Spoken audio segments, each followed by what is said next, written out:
जय हिंद साथियों, जय हिंद बच्चों।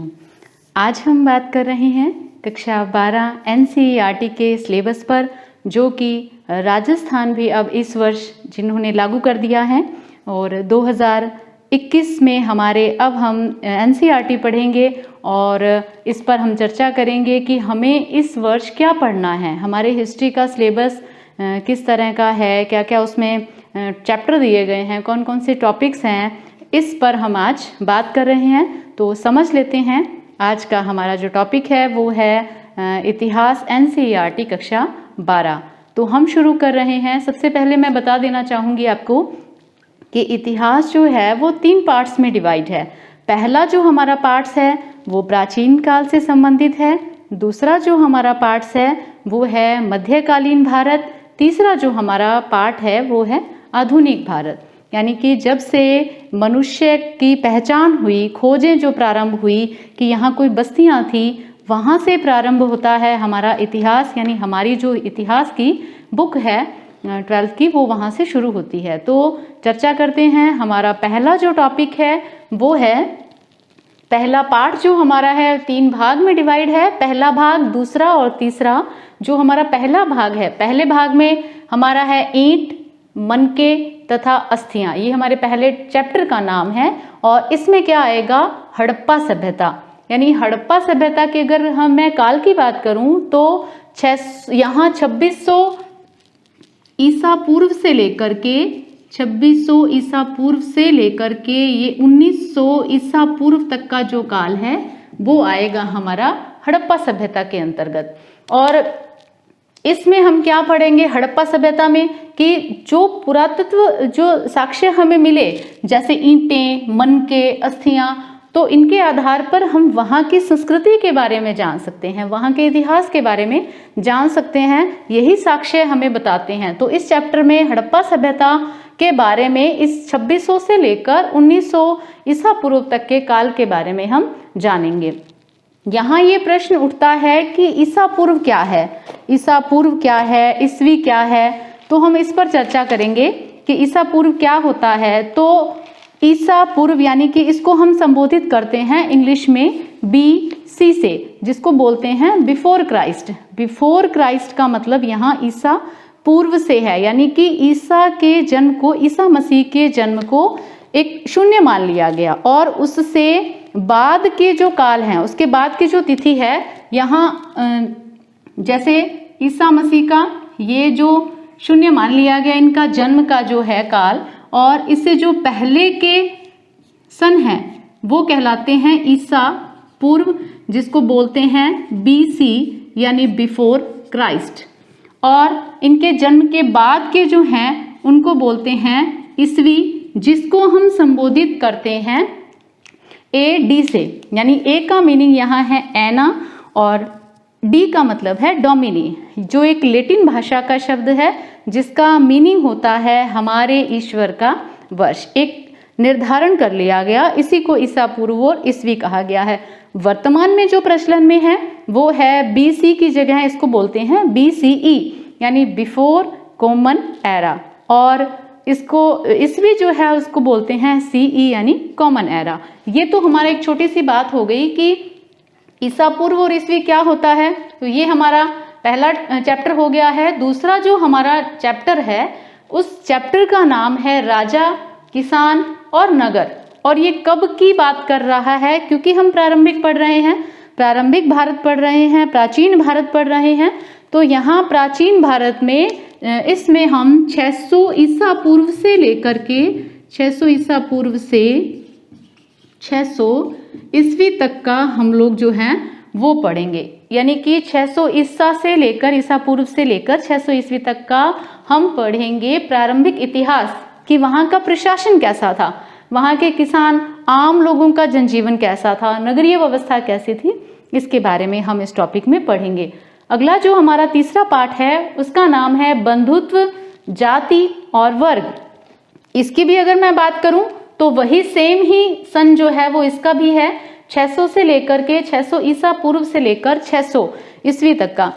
यहाँ 600 का मतलब इसमें आ जाता है महाभारत काल, महाजनपद काल, और महाजनपद जैसे मगध की बात करें, 16 महाजनपद थे, उन महाजनपदों की बात आ जाती है। और महाजनपद काल के बाद मौर्य काल हो गए, गुप्त काल हो गया, इन सभी का सबसे पहले में हमने पढ़ा प्रशासन, दूसरे में हम लोगों ने पढ़ा बंधुत्व, जाति और वर्ग, यानी कि जैसा कि नाम से ही पता चल रहा है ये क्या है, समाज, यानी कि 600 ईसा पूर्व से लेकर 600 ईस्वी तक का समाज कैसा था उसका यहाँ विवरण दिया गया है। उसके बाद हमारा अगला जो टॉपिक है, अगला पाठ है, वो है विचारक, विश्वास और इमारतें।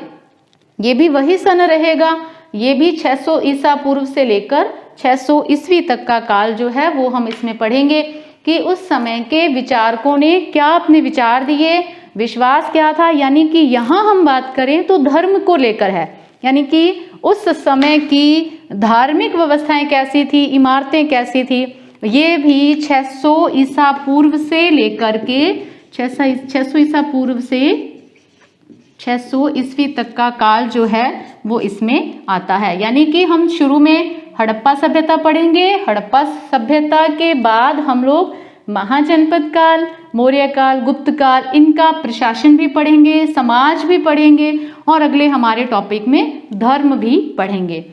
इसी के साथ हमारा अब शुरू हो जाता है दूसरा भाग। जो ये दूसरा भाग है ये हमारा है मध्यकालीन भारत, इसको मध्यकालीन भारत बोलेंगे। यानी मध्यकालीन भारत में हमारे क्या क्या टॉपिक्स हैं।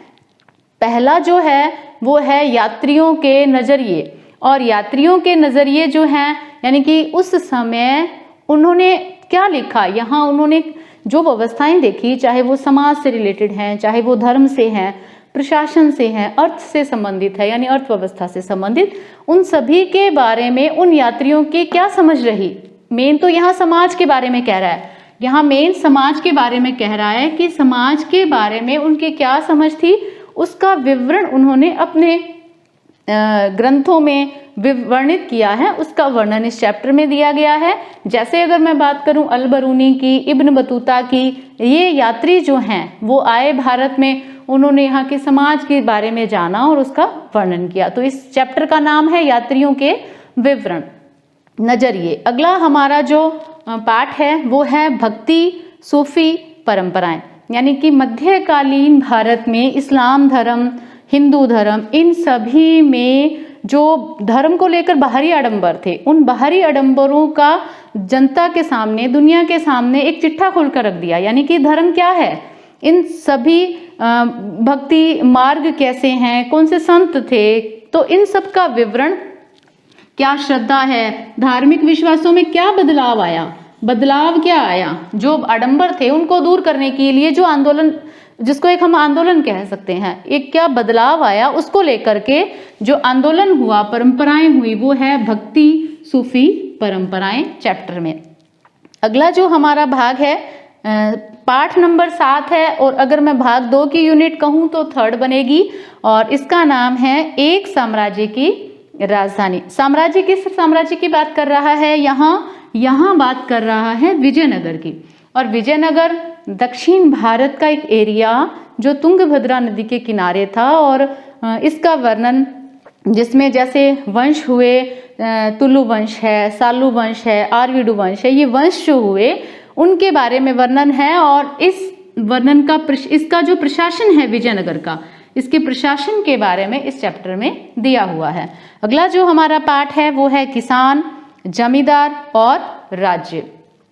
किसान, जमींदार और राज्य, और ये किस समय की बात कर रहा है, ये है मुगल प्रशासन के बारे में। यानी कि 1526 में जब मुगलों का आवागमन हो गया, मुगल सत्ता स्थापित हो गई, जब आप जैसे सभी जानते हैं कि बाबर ने भारत में मुगल सत्ता स्थापित की, तो जब मुगल सत्ता स्थापित हो गई भारत में, और मुगलों के आने के बाद किसानों की क्या स्थिति थी, क्या उनकी जमींदारी व्यवस्था थी, जैसे स्थायी बंदोबस्त कह लो, है ना, किस किस ने कौन कौन से शासक ने आकर के यहाँ किस तरह की परंपराएं चलाई, उस सभी का वर्णन इस चैप्टर में दे रखा है। अगला जो हमारा लेसन है, लेसन नंबर 9, वो है राजा और उनके विभिन्न वृतांत। और राजा भी किस समय के, राजा यहाँ मुगल दरबार की ही बात कर रहा है, जो मध्यकालीन भारत का एक बड़ा टॉपिक है हमारे पास, है ना। मध्यकालीन भारत बाबर से शुरू हो रहा है और आप सभी ने बाबर के बाद उसका पुत्र हुमायूं है, उसके बाद आपने अकबर का नाम सुना है, फिर उसके बाद जहांगीर है, शाहजहां है, यानी कि मुगलों का पूरा प्रशासन और प्रशासन में उनका साम्राज्य कैसा था उसका वर्णन जो है और उनके राजाओं के क्या क्या वृत्तांत थे उसका वर्णन हमारे पाठ नंबर 9 में दिया गया है। तो यहाँ हमारा जो भाग 2 है यानी सेकंड बुक है वो कंप्लीट हो जाती है। यात्रियों के नजरिए हैं, मध्यकालीन भारत में सूफी और भक्ति परंपराएं हैं, एक साम्राज्य की राजधानी है यानी विजयनगर का वर्णन है, विजयनगर के प्रशासन का वर्णन है। उसके बाद आ जाता है मुगल प्रशासन जिसमें मुगल दरबार है, मुगलों की शासन व्यवस्था है, उसके बाद मुगलों की कला है, मुगल काल में जो विदेशी आए, धर्म प्रचारक आए, ईसाई धर्म का जो बोलबाला रहा उसका वर्णन है। यानी सभी इसमें इन दोनों चैप्टर्स में पूरी मुगल सत्ता के बारे में हमें बताया है। अगला जो हमारा भाग 3 है, भाग 3 में हमारा लेसन नंबर 10 बनता है और वैसे भाग 3 का पहला पाठ, और ये कहाँ से शुरू हो रहा है, ये आधुनिक भारत है। और आधुनिक भारत में यानी यहाँ से अंग्रेजों का आगमन शुरू हो गया है। उन्होंने भारत को एक उपनिवेश बना लिया और उन्होंने भारत में अपनी सत्ता स्थापित कर दी। और यहाँ सत्ता स्थापित होने पे जो सरकारी अभिलेख थे उनका अध्ययन है यहाँ पर। उसमें क्या क्या विवरण दे रखा है, जैसे बंगाल से संबंधित क्या जमींदारी व्यवस्था थी उसका इसमें वर्णन है, संथालों के जो हैं संथाल विद्रोह हुए थे उनका वर्णन है, उसके अलावा कपास और उसकी जो वैश्विक स्थिति थी यानी कि यहाँ पर अंग्रेजों ने जो व्यवस्थाएं यहाँ बनाई सरकारी अभिलेखों के आधार पर इसका वर्णन किया गया है। अब अगला हमारा पाठ है, यही आधुनिक भारत से है क्योंकि हमारा आधुनिक भारत का टॉपिक चल रहा है। और आधुनिक भारत में अंग्रेजों का आगमन हो गया और अंग्रेजों के आगमन के बाद जो विद्रोह हुए, और विद्रोह सबसे मेन जो आप जानते हैं 1857 का विद्रोह, क्रांति हुई थी 1857 की, वो हमारे इस पाठ में है, विद्रोही और राज 1857 का आंदोलन। ठीक है, और उसके बाद अगला हमारा जो टॉपिक है वो है लेसन नंबर 12, और लेसन नंबर 12 में है औपनिवेशिक शहर। औपनिवेशिक यानी कि ब्रिटिश सत्ता आ गई यहाँ पर, वो एक व्यापारी के रूप में आए, लेकिन धीरे धीरे उन्होंने क्या किया, यहाँ पर अपने पांव जमा लिए। और उन्होंने नगर नियोजन कैसा रहा उनके समय में, वहाँ उस समय की स्थापत्य कला कैसी रही, उसका वर्णन हमारे टॉपिक नंबर 12 में है, लेसन नंबर 12 में है। टॉपिक नंबर 3 है इसका, भाग 3 का, और पाठ का नाम है औपनिवेशिक शहर।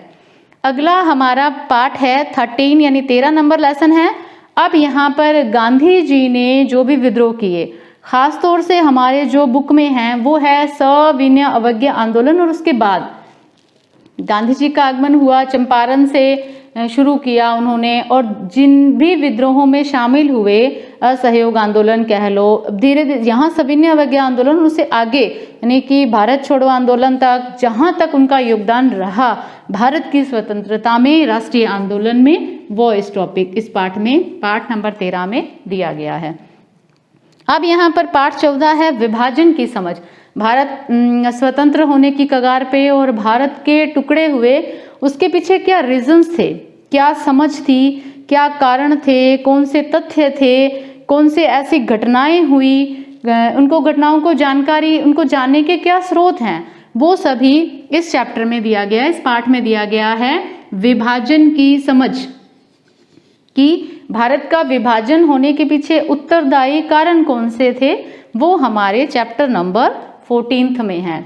अब हमारे अंतिम जो पाठ है यानी 1947 से लेकर जब भारत आज़ाद हुआ, उससे बाद से 1947 से लेकर 1950 तक, यानी कि जब हमारा भारत देश गणतंत्र बन गया, संविधान का निर्माण हो गया, और संविधान के निर्माण के में कौन कौन सी घटनाएं घटी, कौन कौन सी समितियां बनी, संविधान सभा का गठन कैसे हुआ, कौन से उसके मेंबर्स बने, क्या उसके अभिलक्षण थे, उन सभी का जो एक पुट है, एक है ना गुट है, वो बना हुआ है, वो हमारे इसमें दे रखा है लेसन नंबर 15 में। यानी कि संविधान का निर्माण, कौन सी परिस्थितियां हुई जिनके आधार पर हमारा भारत संविधान, हमारे संविधान का निर्माण हुआ, गणतंत्रात्मक देश बना। तो प्यारे बच्चों, आज हमने चर्चा की हमारे एनसीईआरटी कक्षा 12 इतिहास के पाठ्यक्रम की। हमने समझ लिया कि 3 भाग हैं और तीनों भाग में, तीनों पार्ट्स में डिवाइडेशन है। और अब हम अगले वीडियो में चर्चा करेंगे, पहला जो हमारा पार्ट है वहाँ से हम शुरू करेंगे कि हमें कौन कौन सा टॉपिक पढ़ना है, किस हिसाब से उसके टॉपिक्स बनेंगे। तो हम अगले वीडियो में हमारा पहला पार्ट जो है उसको आपसे शेयर करेंगे। तो पढ़ते रहिए, आगे बढ़ते रहिए। जय हिंद साथियों, जय हिंद बच्चों। मिलते हैं हम अपने अगले वीडियो में। धन्यवाद।